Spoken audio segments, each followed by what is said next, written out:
Warning, the following ZipRecruiter radio spot you are about to hear is going to be filled with F-words. When you're hiring, we at ZipRecruiter know you can feel frustrated, forlorn even, like your efforts are futile, and you can spend a fortune trying to find fabulous people, only to get flooded with candidates who are just fine.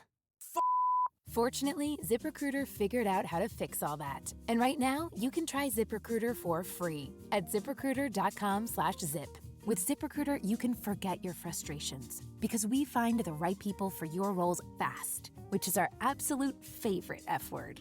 In fact, 4 out of 5 employers who post on ZipRecruiter get a quality candidate within the first day. Fantastic. So, whether you need to hire 4, 40, or 400 people, get ready to meet first-rate talent. Just go to ZipRecruiter.com/zip to try ZipRecruiter for free. Don't forget, that's ZipRecruiter.com/zip. Finally, that's ZipRecruiter.com/zip. Insurance isn't one size fits all. That's why drivers have enjoyed Progressive's Name Your Price tool for years now. With the Name Your Price tool, you tell them what you want to pay, and they'll show you options that fit your budget. So whether you're picking out your first policy or just looking for something that works better for you and your family, they make it easy to see your options. Visit Progressive.com. Find a rate that works for you with the Name Your Price tool. Progressive Casualty Insurance Company and Affiliates. Price and coverage match limited by state law.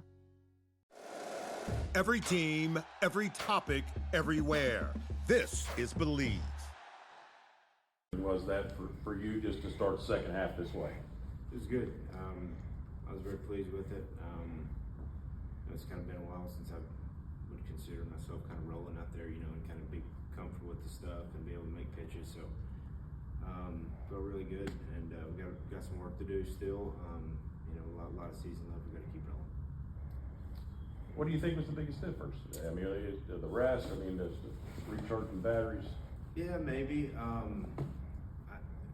just kind of hit a wall physically there for a little bit. And then I think it just kind of got things out of whack. And then I was trying to use the cues that I had been that were working, for 10, 12, 13 starts, and it just wasn't working. So I was kind of beating my head against the wall a little bit. And over the past week or so, just kind of sat down and watched a bunch of videos and trying to figure out what exactly, from a feel standpoint of the tempo of the delivery and everything. And me and Hef talked about a bunch of stuff, and tonight at times it was good. The sinker hadn't been moving at all, and tonight it was back moving again for the most part. Still had some that weren't moving, but like I said, it was a step in the right direction. So we still got some work to do, but I was pleased with how it was tonight. With how taxed the bullpen has been over the past 2 days, obviously, there was an extra need to go deeper into the game. Knowing that coming into it, how does that kind of approach headed to your start for preparation?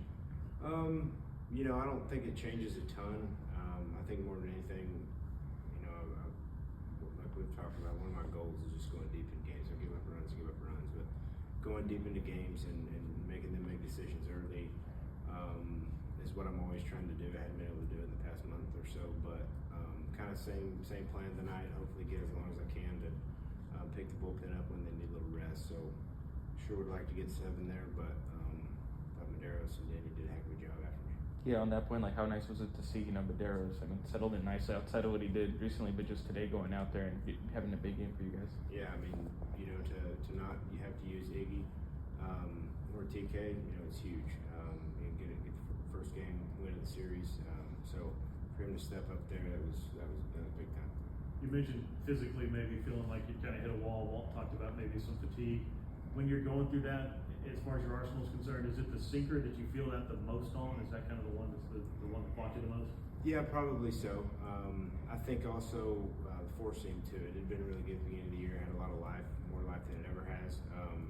So I think more than anything, you realize kind of subconsciously that it doesn't have the life on it. So you start trying to kind of place it everywhere and trying to pin it in this location. And more than anything, I can handle the fatigue. It's just a matter of I just got way out of sync. And so hopefully, tonight was a step in the right direction. We can get back to that kind of rhythm and the way I'm moving down the mountain. Any more from Bryce? Well, just how cool is it? I know you're probably in the clubhouse, but just to see what Mederos did out there tonight. Don't get me wrong, it was great. I thought his knock the other night with 2 RBIs was cooler, but for him to step up in the situation we were in tonight and shut the door, it was really cool.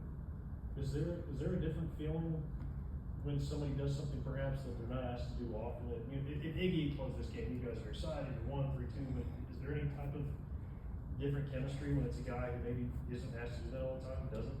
Yeah, I mean, I think not that, anybody ever is going to doubt somebody, but yeah, for somebody to step up in a role that they're not usually in and do the job, yeah, it definitely kind of gets the fellas going. And it's whether he's asked to do that again at some point this year, he's been there, it kind of creates his confidence around it. So him doing that tonight, I thought was big time. All right, thanks, Bryce. Thank you. If you like the show, please take a moment to rate, review, and subscribe. It really does help the show to grow. Thank you for listening.